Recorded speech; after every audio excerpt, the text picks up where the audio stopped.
Hi, I'm Christine and welcome back to my sewing studio.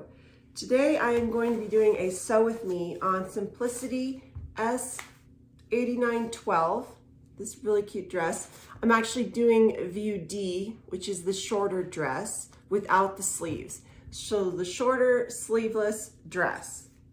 Now with this dress, you will need about 2 5/8 yards of fabric. So I just usually round up to 3 yards of fabric. I'm actually using this coral and white cotton fabric. I don't know if you could see, there's a little swirl in there. And actually it calls for, lightweight denim, lightweight linen, other types of cotton. So I think it'll work out great for this. You will also need some interfacing. And the only notions is this 1/2 inch single fold bias tape that you'll need. It calls for a full packet, but I really don't think we'll need a full packet. It's just for the arms. Make sure you have some good scissors, some pins so that you can pin down the pattern, and I think that's about it. For view D, you'll need pattern pieces 1 through 5 and 10. And then interfacing is 3, 4, and 10, which is basically the facings along the dress. The first part of step 1 is to stay stitch the front piece, which is piece number 1.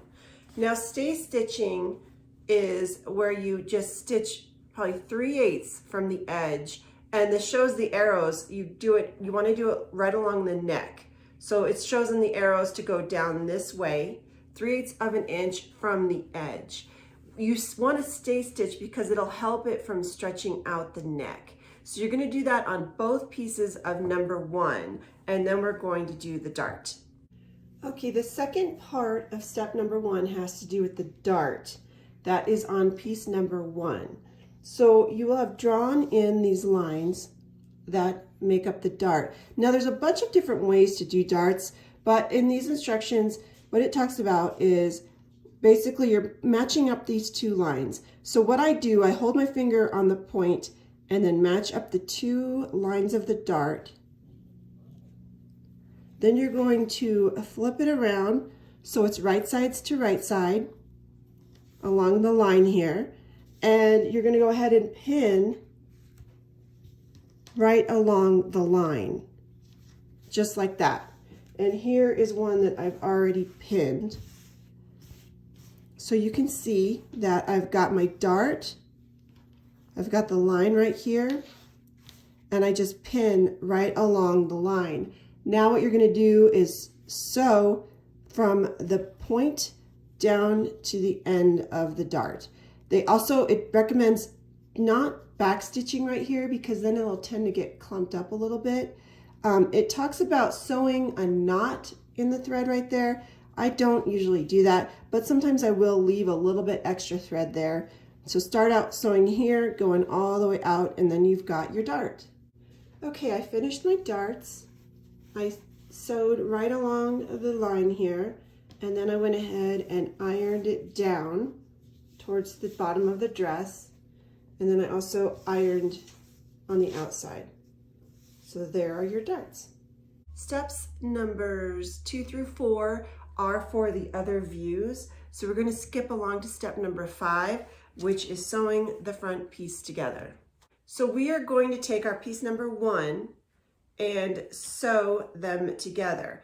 It's going to be on the side without the dart. So this long front seam here, you're going to pin them together. Make sure you match up the darts, or the 2 triangles, sorry, not the darts. I always call them darts. Make sure you match up the triangles, pin it all the way down, and then we are going to sew from this little dot right here at the very top of the dress. That's because this upper part is going to be the V-neck. So we're going to sew from the small dot all the way down on piece number 1. Okay, just a couple things I forgot to mention. You will want to backstitch at the dot, But here's the thing. I never know how these dresses are going to fit unless I've made them before, and I have not made this one yet. As far as the sizes go, I really think that going 2 up from what you normally wear in the stores fits pretty well. So I've got a pattern, so let's say you wear a size 10, make a size 14. So I bought the 14 and I'm a little worried that it's not gonna fit. So yeah, you know, I mean, it's winter time. What do you expect, right? You eat. But what I normally do on my clothes, when I haven't made them before and I don't know what the sizes, how they really work, I like to baste stitch first. Baste stitching is basically where you may increase the length of your stitch to the highest it'll go on the machine, and then it's easy to tear out if you need to. That way, if I need to actually tighten it, I can go back in and tighten it, or if I need to make it a bigger seam or a smaller seam allowance to make it bigger, I can go ahead and do that as well. Then I always need to make sure I go back in and sew with a regular size stitch. But in the instructions, it does say to backstitch at the dot near the top of your dress. That is just so that obviously it doesn't unravel. Since I basted it, I actually did backstitch just because, you know, we know how basting comes out so easily. So that is step number 5. Step number 6 has to do with the back, which is piece number 2. You're going to take the back and you're going to stay stitch along the neck of the back as well, going from the shoulder seam down to the center. And then we are going to sew the back 2 pieces together at the center seam. Okay, I have stay stitched my neck of piece number 2, and now I've pinned the 2 pieces together. It is the long side. You're going to pin it, make sure your triangles match up, the triple triangles you've got there, and go ahead and stitch. Make sure it is right side to right side. So even if you have to just open it up, double check. I know that sounds stupid, like, oh, I should already know that, but let me tell you, I cannot tell you how many times I've had to take it out. I don't know, you get distracted, you pin it, and then you realize, oh no, it's not right. So go ahead and stitch the full length of the back piece together.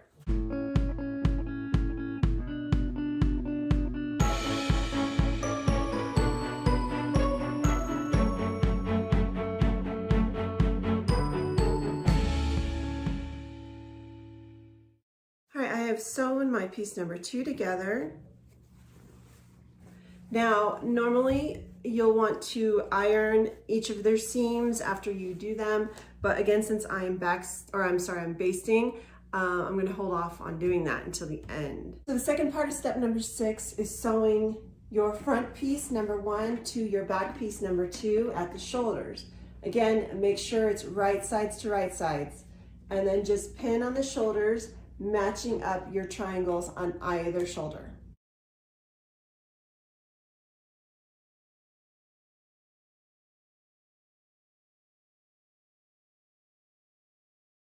All right, I've got my 2 pieces together, sewn together at the shoulders. Now the next steps are going to be doing the neck facing. So I do need to make sure this is sewn full out, as I like to call it, before the facing goes on. So I'm going to go try it on, see how it fits, and then decide whether or not I need to tighten my seam allowances up and then sew it again. So step number 7 has to do with piece number 10, which is the neckband. You're going to want to go ahead and put interfacing on one neckband. You're leaving the other one open, and this one will be called the facing. So go ahead and put the interfacing on your neckband number 10. The next part of step 7 says to match up your neckband, which has the interfacing on it, to your neckband facing, which is the non-interfaced piece. Match them up right sides to right side, and you are going to stitch along every edge that's not notched. So basically this angled area right up here. Go ahead and just do a normal stitch right along there. When you're done with that, then you're going to clip the corners a little bit, meaning just make little triangles. Don't cut into your stitching, but just make little triangles along the corner. That helps it fold easier. Okay, step number 8 talks about understitching your facing. So basically what underfacing is, you would open up, this is what you just sewed here. So open it up, put your seam allowance that has the interfacing on it over towards your regular facing piece, and then understitch is basically stitching as close as you can to the actual original stitch.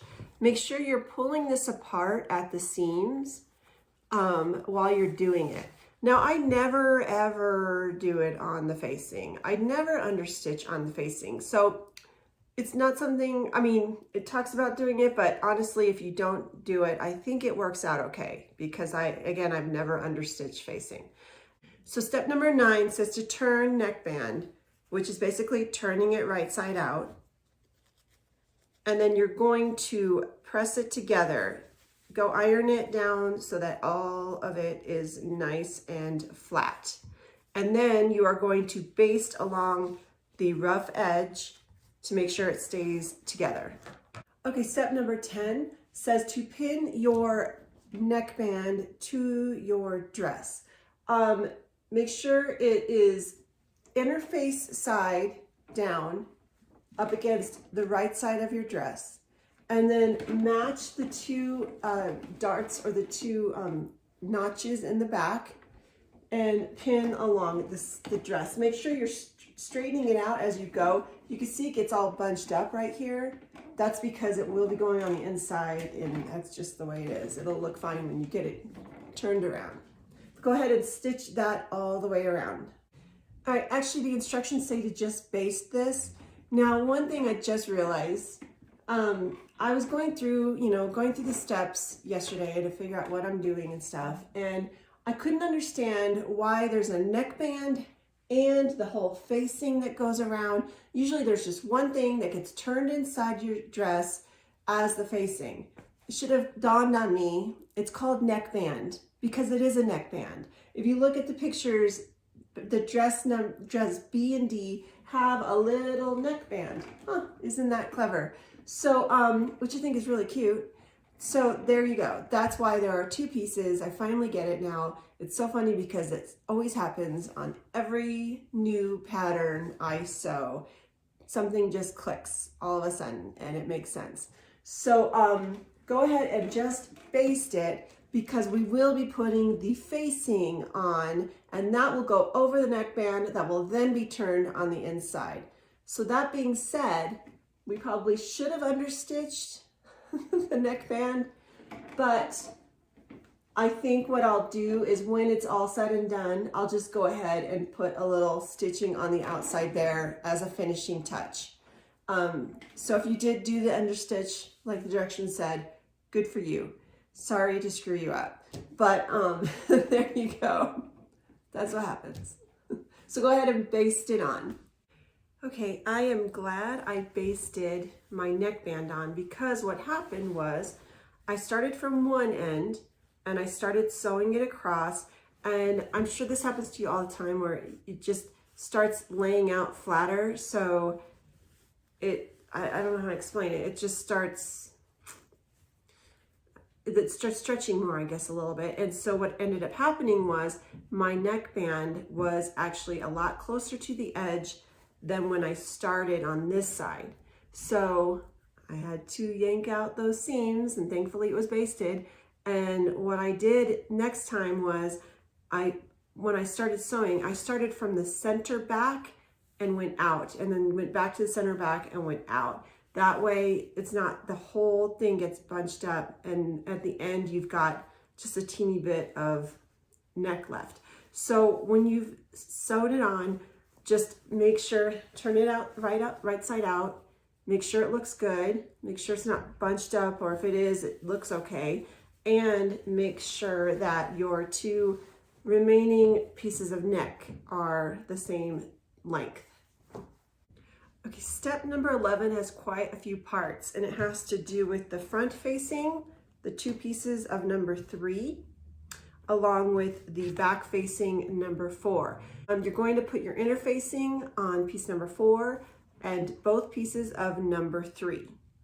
Second part of step number 11 is you're going to take your front facings, put them right side to right side, and this part here is called your center seam. So what you're going to do is you're going to match them up, match up the notches on the end, make sure they match up, and you've got a little dot down here. You're just going to sew from the dot down to the bottom and make sure you back stitch at the dot. Make it a good back stitch because you don't want that part coming apart. Okay, I've sewn my piece number 3, the center front, up to the little dot. Now you're going to take your piece number 3 and your two pieces of number 3, which is now one piece, and number 4. And you're going to put them right side to right side and stitch at both shoulder seams. Make sure you open it up before you do it and make sure it's all the right side. Okay, I've sewn my shoulder seams together, and I've also ironed out the seam allowance, although you can't really tell. I ironed it down and then also down along the bottom part as well. Now the last part of step 11 has to do with the edge finish of this piece. You're going to either, no, what they say is you could do is stitch 1/4 inch all the way around and then turn it in and press and restitch. Or you can go ahead and serge it, or honestly, you could just go ahead and fold it in 1/4 inch all the way around and stitch. Anything to keep this edge from fraying because this will be turned on the inside of your dress. So go ahead and do that now. Okay, your next step has to do with pinning the facing to the dress and then sewing it on.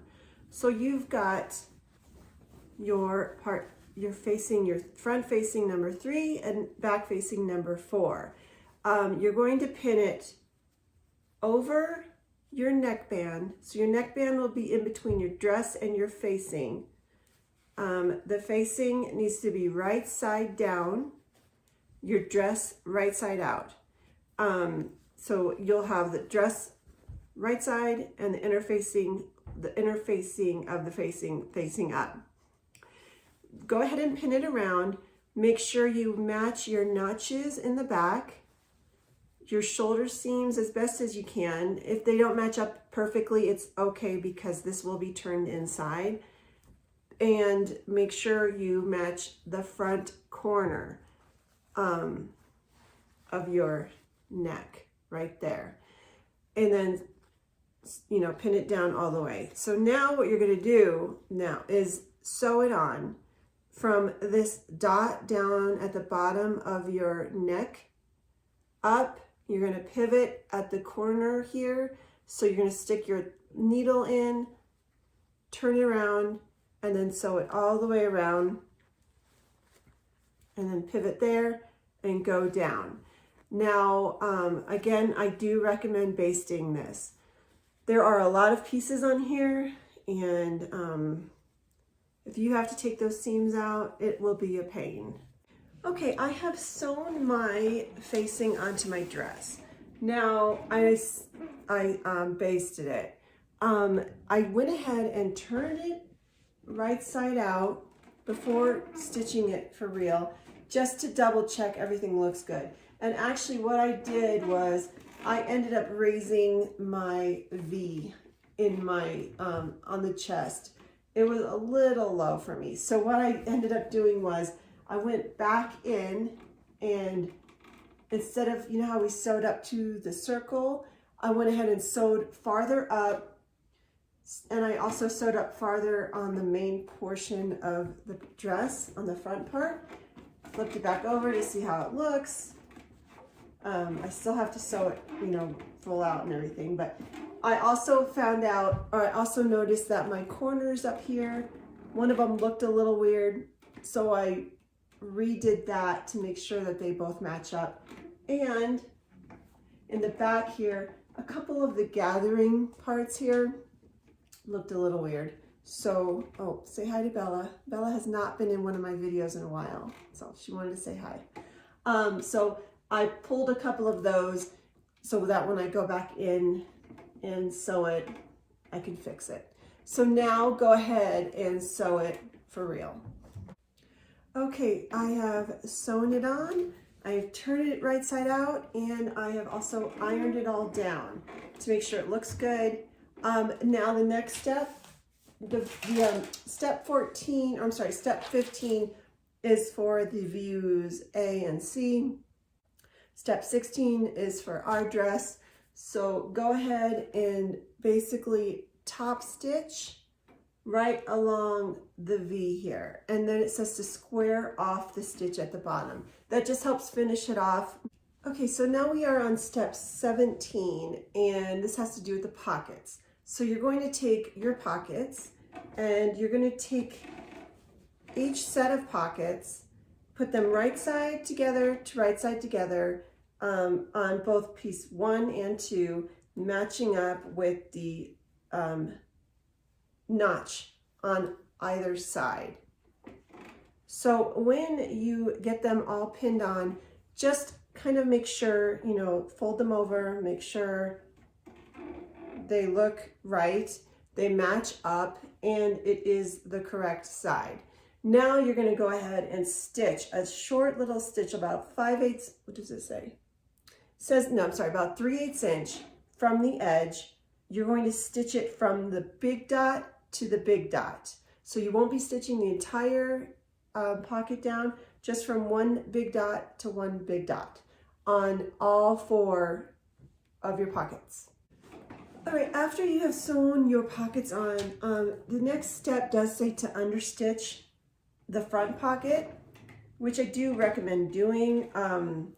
You're basically going to take your front pocket and push the seam allowance out towards the pocket, and then just stitch very close to the seam right there.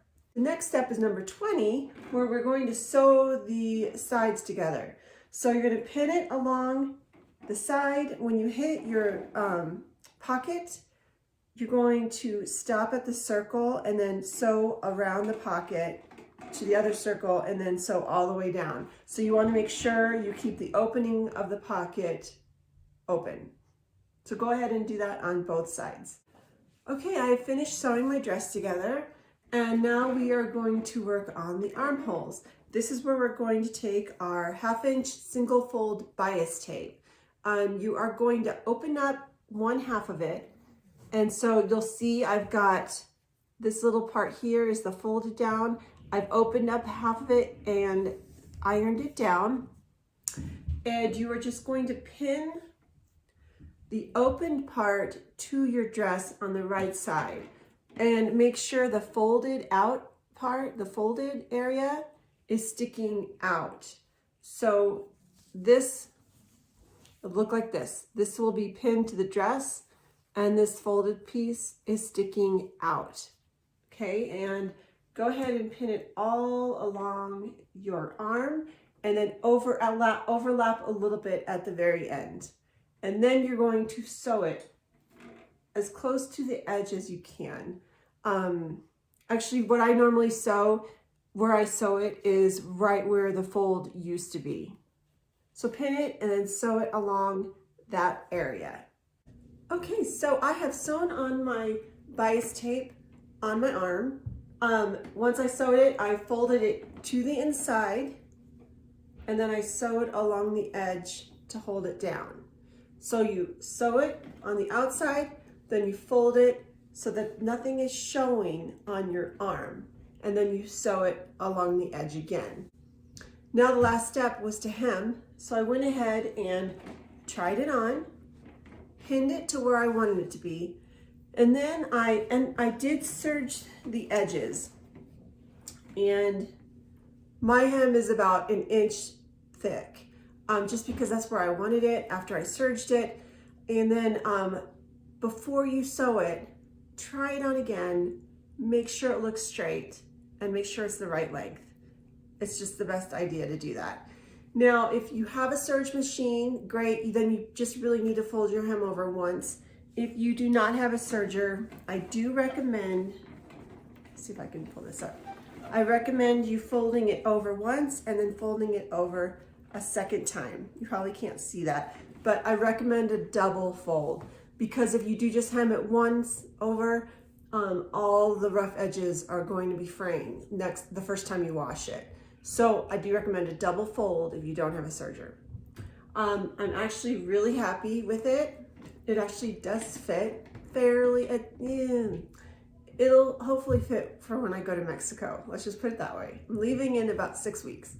I don't know, the color does not always look that great on me in the winter. So I need to get a little bit more of a tan to look, it washes me out a little bit, but I really like this color, so there you go. I do think it's really cute.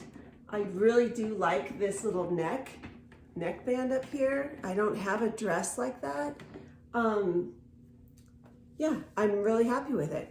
I hope you guys had a good time. I hope I helped out on if you had some questions. I'd love to see any comments you have. Please like and subscribe to my channel, and I will see you next time.